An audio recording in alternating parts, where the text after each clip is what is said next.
lagi kita dengan fikih sholat membaca kitab ini, kita sudah sampai kepada tingkatan mengetahui masuknya waktu sholat. Ini tambahan sebetulnya. Jadi mengetahui waktu sholat itu ada bermacam-macam.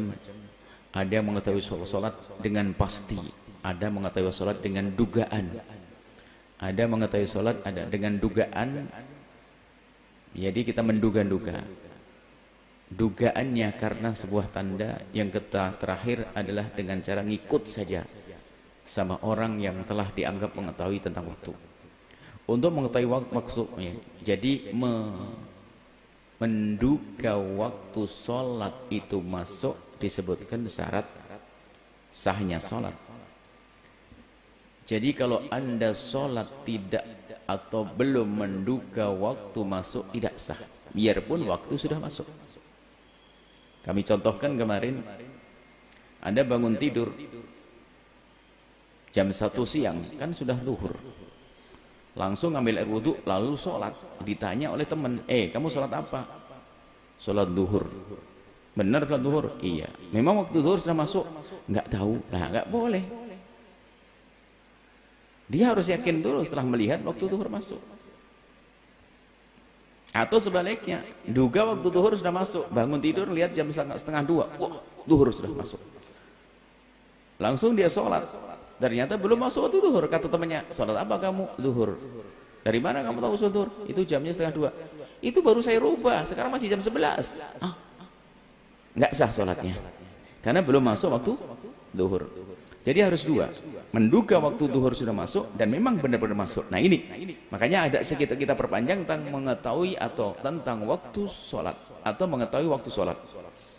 Untuk mengetahui masuknya waktu sholat ada 3 tingkatan, yaitu sebagai berikut. Penting nggak penting, artinya untuk wawasan saja. Dengan ilmu yakin, dengan ilmu yakin, yaitu berdasarkan dengan indera mata. Misal sebagai berikut, yakin kelihatan dengan mata, melihat matahari tergelincir untuk mengetahui masuknya zuhur. Kalau sudah matahari tergelincir pasti zuhur masuk. Dari timur, matahari di atas kepala bergeser ke barat sedikit, pasti masuk zuhur. Nggak bisa tidak. Itu yakin. Jadi memang mengetahui waktu sholat nggak perlu pakai jam aslinya pada dasarnya. Justru jam ini bisa dugaan, bisa jamnya lelet dan sebagainya. Yang pasti adalah dengan tanda-tanda alam.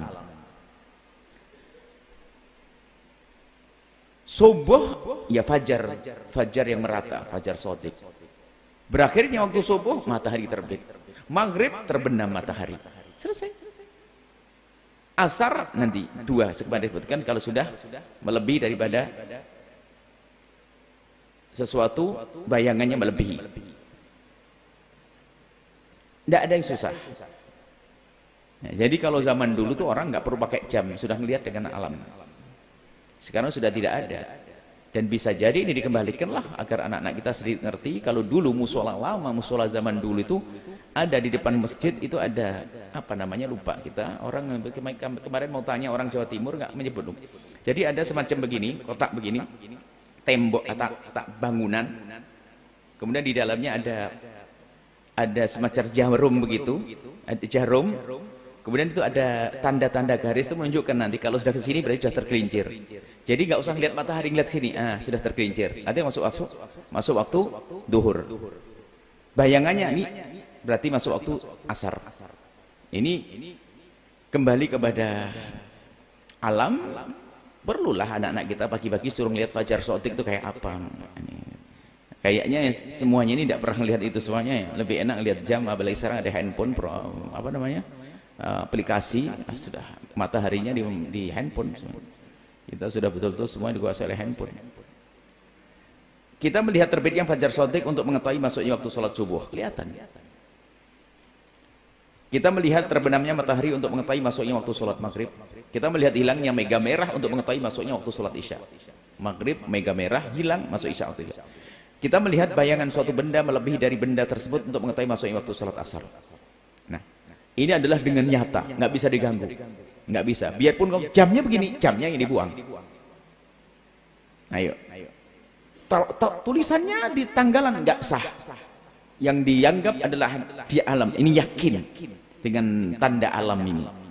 Jadi, tapi ini di handphone saya kok begini, enggak. Yang benar tetap ini. yakin dengan tanda-tanda alam tadi, matahari dan seterusnya. Yang kedua dengan ijtihad. Tidak semua orang bisa dan mempunyai kesempatan melihat dengan matanya. Mungkin karena terangnya kota sehingga tidak bisa melihat fajar shadiq. Fajar shadiq kalau memang orang dari sana, arah sana, kota kan di sini kota. Berarti fajar itu ke arah kota nggak kelihatan. Pancaran kota akan menutupi fajar shadiq. Dan kita masih pernah memasuki satu tempat di kampung kami itu. Kota itu agak ke kiri, ke kanan itu adalah pas, jadi ke kanan pasar timur, jadi kelihatan kalau pagi itu. Tapi yang pas arah timurnya kota ya ketutup sama kota. Nah, berarti untuk mengetahui waktu subuh kan nggak bisa karena kotanya sudah fajar shadiqnya sudah ketutup sinar kota,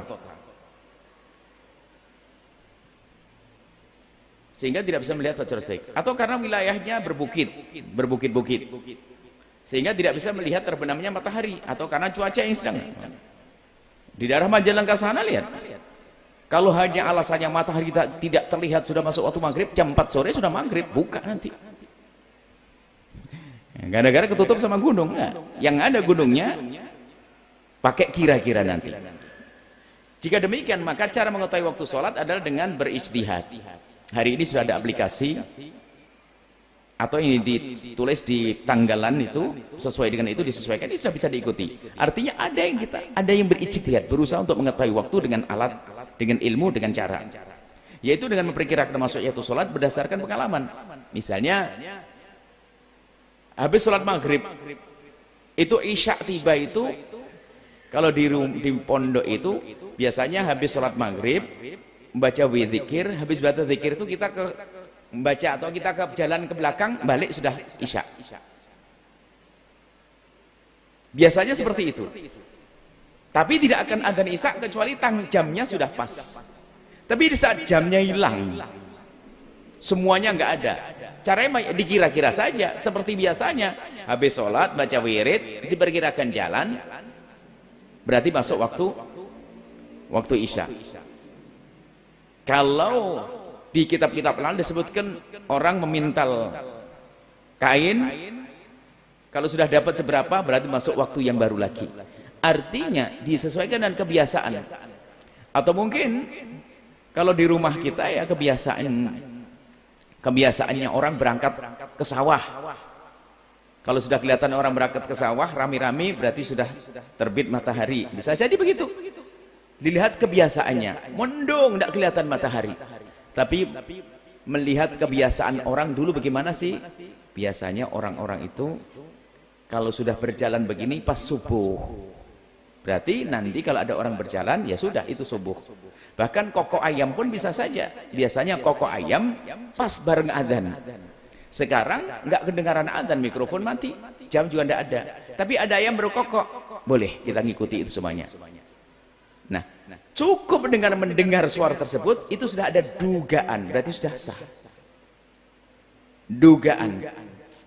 Selagi dugaan itu tidak terbukti salah. Kalau dugaan terbukti salah nggak didengar. Yang diperhatikan adalah aslinya. Misalnya, mohon maaf, di penanggalan itu adalah rupanya tulisannya zuhur jam 12.05, 12.05 menit. Akhirnya betul, pengen cepat pergi langsung sholat awalku 12.05 menit, langsung sholat duhur. Allahu Akbar. Keluar dari rumah lihat matahari, belum tergelincir, nggak sah sholatnya, nggak dipercaya ini. Karena apa? Di alam nyata nggak sesuai, sebab bertentangan. Ini kan dugaan melalui ilmu, melalui alat, ini kan dugaan. Yang benar adalah di alam nyata ini. Baik, kemudian kita lanjutkan. Contoh ini, bilangan saat berzikir, jumlah ayat dibaca misalnya, biasanya habis sholat isya, habis sholat maghrib, saya zikir, saya baca Quran, 15 ayat sudah isya. Ya sudah, besoknya kalau pas nggak ada adzan, nggak ada hujan, gelap semuanya, ya sudah. Habis sholat maghrib, zikir, ya baca Quran 15 ayat, nanti sudah masuk waktu isya. Kurang lebih seperti itu dalam mengira-ngirakan. Contoh, seseorang yang tinggal di suatu tempat setelah melakukan sholat asar, kebiasaannya adalah membaca Al-Quran 1 juz atau sholawat 2000 kali. Kemudian setelah melakukan itu masuklah waktu maghrib. Nah, kemudian maka kebiasaan ini bisa digunakan untuk berijtihad atau memperkirakan masuknya waktu sholat jika berada di tempat yang berdekatan atau di tempat yang sama yang biasanya bisa mengetahui waktu sholat dengan melihat matahari. Akan tapi karena cuaca mendung, hujan, hingga tidak memungkinkan untuk melihat tanda masuknya waktu sholat berdasarkan matahari. Matahari nggak kelihatan, sudah dikira-kira. Baca sholawat 2000 berarti sudah masuk waktu isya di sini, atau masuk waktu maghrib. Maka untuk mengetahui masuknya waktu sholat adalah dengan cara memperkirakan sesuai kebiasaannya. Yang ketiga adalah dengan taklid. Dengan taklid. Taklid adalah mengikuti orang yang tahu waktu sholat. Nggak usah melihat, cuman sudah masuk, orang bisa dipercaya. Oh, sudah masuk. Nggak usah lihat matahari. Kan selama ini kita tidak pernah. Kita klik kelas tingkat ini kita. Satu yang lihat matahari. Oh, sudah masuk, sudah kelindir. Cukup satu. Kita masa ngelihat semuanya, ya capek nanti. Selagi satu yang melihat, yang lain ikut. Berarti kita itu martabat ketiga, taklid. Oh, sudah masuk, ya. Mungkin salah enggak? Mungkin miringnya salah. Mungkin, tapi lumayanlah sudah. Maksudnya sudah ada dugaan menurut kita waktu sholat sudah masuk. Karena apa? Kita dengar orang yang melihat, baik dengan yakin maupun memperkirakan. Misalnya mendengar azan. Jadi kalau dengar azan berarti masuk waktu maghrib. Nggak usah ribut, pasti enggak. Itu enggak, sudah enggak usah mikirin itu. Sudah cukup dugaan. Selama ini kan gitu memang ya. Mungkin ada 1-2 dengar adzan langsung ngecek lagi. Belum tuh, kurang 5 menit. Mungkin ada begitu. 5 menit. Selain buka. Kalau buka nggak pernah lihat, langsung makan. Kalau mundur rugi nih ya.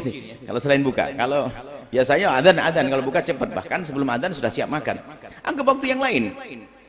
Cek, oh kurang 5 menit. Insya Allah. Ada koreksi. Bisa aja semacam itu.